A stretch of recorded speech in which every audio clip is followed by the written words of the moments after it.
after JFK got his haircut, a couple of guys named Hart, sadly from Detroit, that's what Hart Plaza is named after down there. Yep.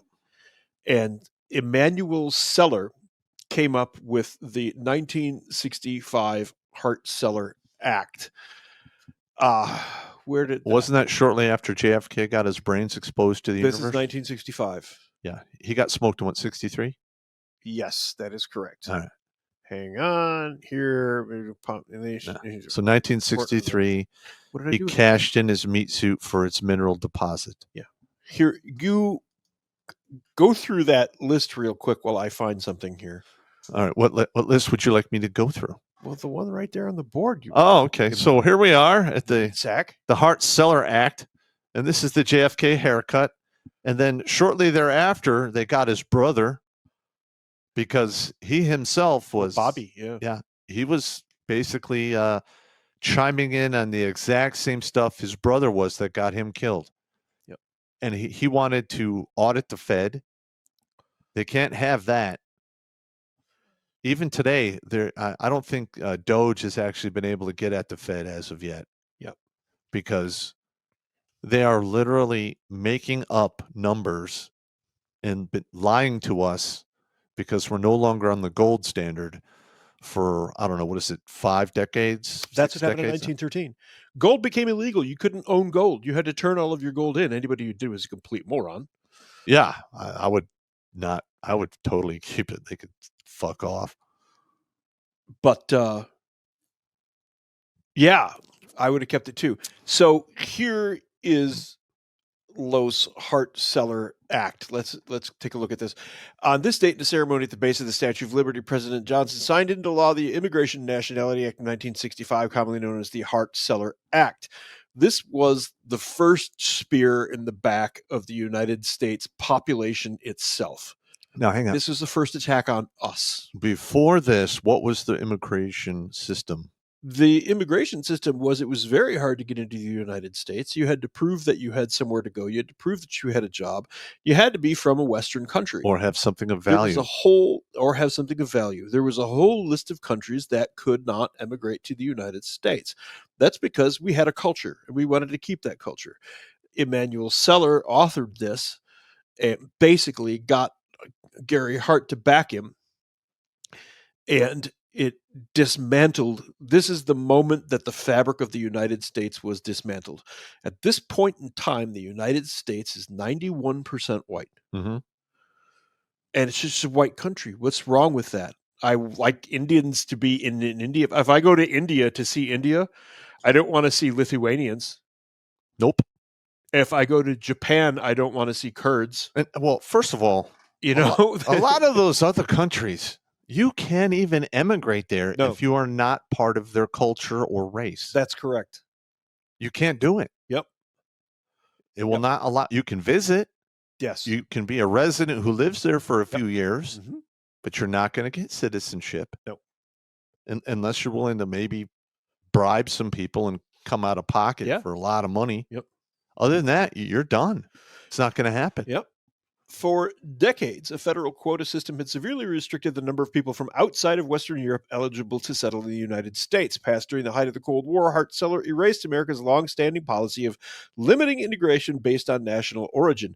40 years of testing have proven that the rigid pattern of discrimination has not only produced imbalances that have irritated many nations, but Congress itself, through a long series of enactments forced by the realities of a changing world, saw fit to modify this unworkable formula so that today it remains on the books primarily as an expression of gratuitous condescension. So what that says there in all of its grandiose political gobbledygook is this is DEI 1.0. Yep. This is DEI 1.0. It should be deport every illegal. It should be deport every... I want to roll it back to 1965. I'm sorry. I appreciate that you grew up here, that you were born here, but you have a country and it's time for you to go make that country great. You grew up here. You know how it all works. Go make good. That's not going to happen. I realize it's not going to happen, but that's my stance on the whole thing. I get you. Really roll it all the way back. I get you. Well, listen, Yeah. If the economy crashes and everyone packs up by race, Yep. it could get quite ugly for some people. It could. It could get very ugly for some people. So once that happened, Congress erected a legal framework that prioritized highly skilled immigrants and opened the door for people with family already living in the United States. Oh, look, the beginnings of chain migration. Yes. The popular bill passed the House 318 to 95, you idiots. You treasonous, feckless bastards.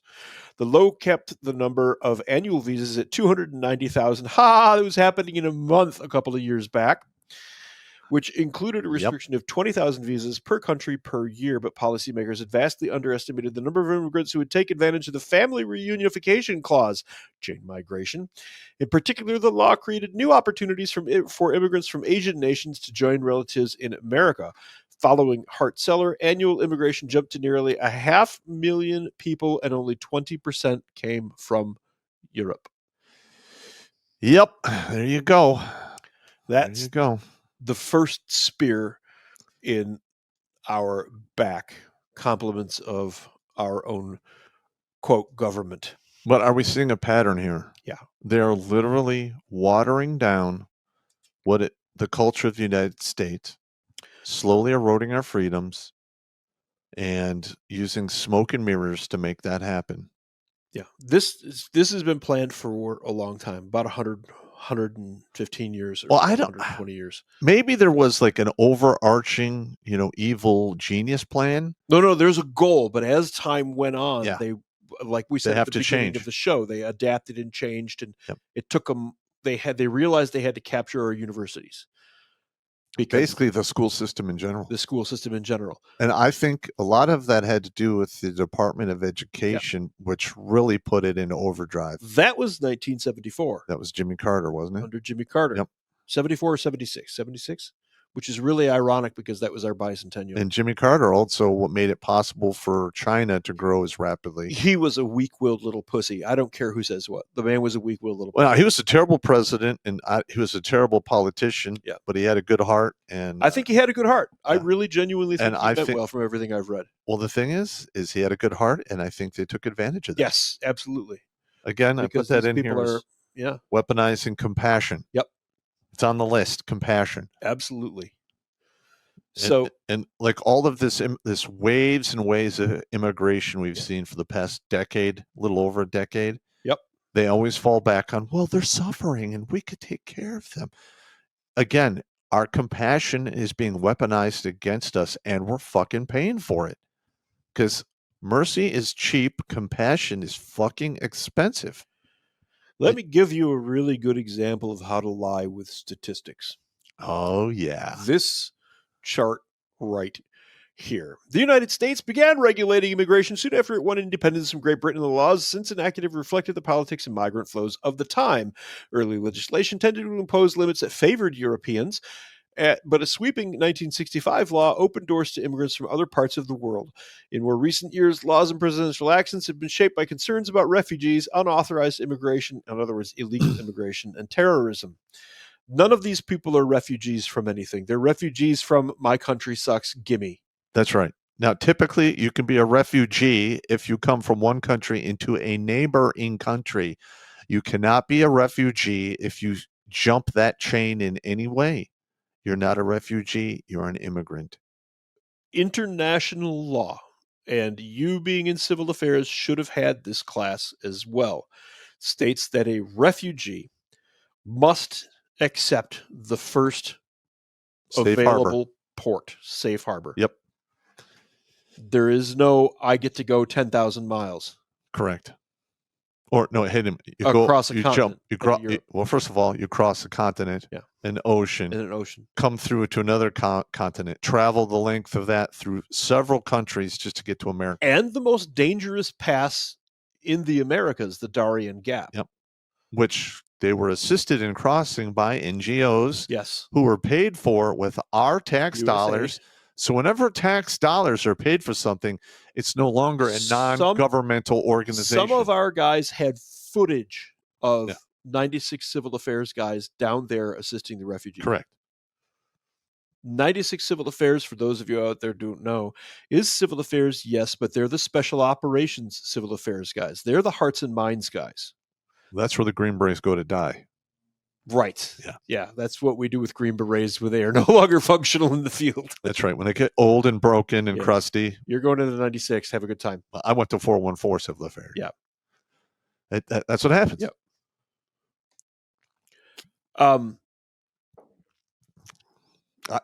This is what I want to see happen. All of the commanding officers that had anything to do with that Darien Gap shit, need to be shown the door. Yeah. We do not need you. Yep. Needs to be looked in. Now, listen, first of all, in the military, they always harp on character, bravery, honesty. They go through this whole litany of stuff that they want the soldiers to follow, right? But the chain of command, the officers don't do that at all. It is a complete travesty.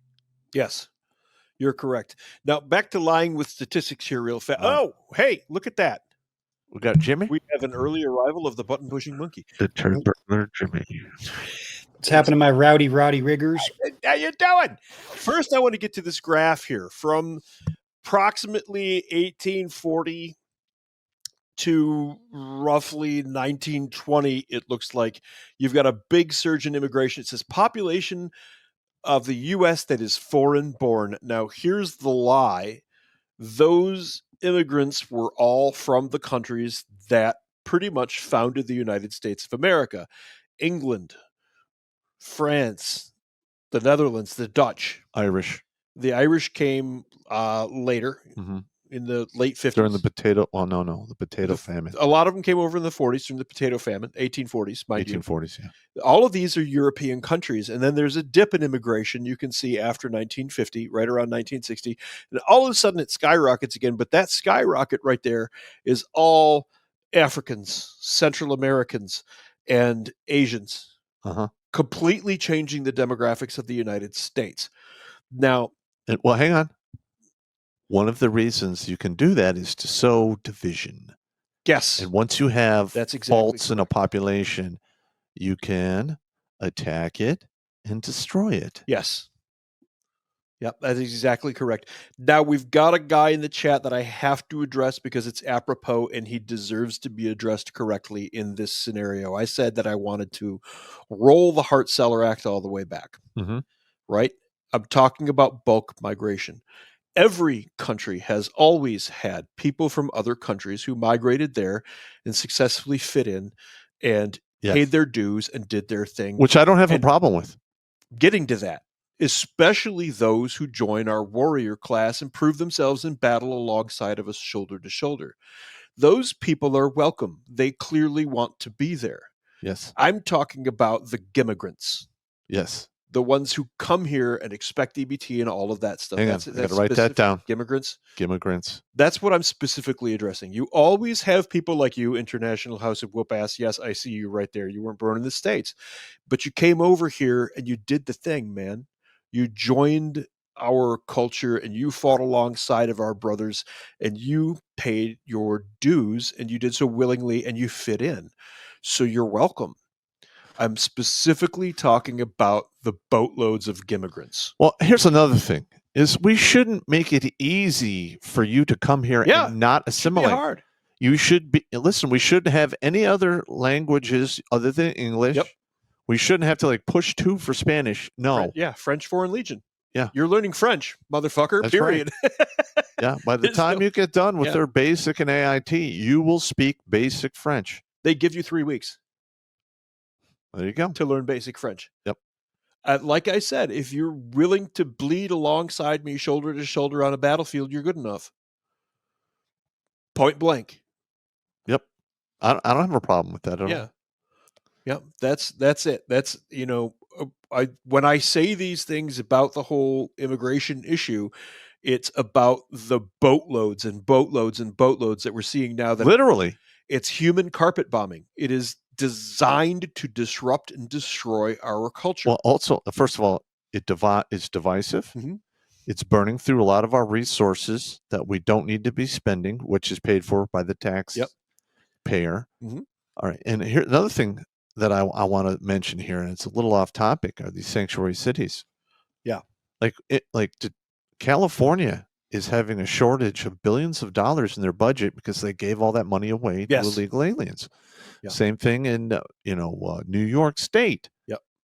Massive blue states who want socialism/communism Yes. and gave our tax dollars to illegal immigrants, and now they're running out of money and they're begging our federal government to bail them out for their bad decisions. I say fuck off. Yeah. No more tax dollars for you. Here's Figure the thing about fuck out. Here's the thing about socialism. On a very tiny scale, and I mean like a farm or a small village, Or Sweden, not very big. Iceland. Socialism can work, but socialism requires a healthy host nation. Mm-hmm. Because socialism can never provide all of the stuff that it needs for itself by design. It has to parasite off of something. And in the case of Sweden and Iceland, they parasite off of the EU. If you go look at their government, they don't make all of their money themselves. They get subsidies from the EU. Yep. Sweden's medical is collapsing. England's has collapsed. All right. England's medical industry has collapsed. Stand by. Standing by. All right. A lot of these countries that had free medical care, yes, they were able to afford that because they weren't spending their GDP on the NATO forces, their own self-defense. They're relying on the United States having a large military presence in Europe up until even to today. Mm-hmm. And they're like, well, we don't have to spend our 3 to 5% GDP because America's here and they'll do it for us. They're the police force to the world and they can afford 82% of NATO we paid. Yes. Same for the UN. We need to get the hell out of the UN and NATO, yep. in my opinion. If they want to be a bunch of parasitic idiots, then God bless them, have at it. I'm not participating. I don't want to get sucked into your wars. I don't want to give you anything. Yep. If you want to buy our weapons, you better pay up. Mm-hmm. And if we don't like you, you're going to pay a premium. That's just the way it is. But again, this happened in the 1700s, the 1800s, the 1900s. Instability in Europe, bullshit taking place, and then we get sucked into a fucking major war. It is going to happen again in some way, shape, or form. Except maybe this time it'll be China, Taiwan, or India and Pakistan, or Russia versus some of the EU. I do not want to go to any funerals for any servicemen because we sent our youth, blood, and treasure overseas to go fight for something that's none of our fucking business. Watch Grunt Speak live every Tuesday and Thursday at 8 p.m. Eastern. And if you want to join Pop for Supporter Sundays, go to redonkulous.com/donate and make a monthly pledge. A link is in the Meat Gazer box.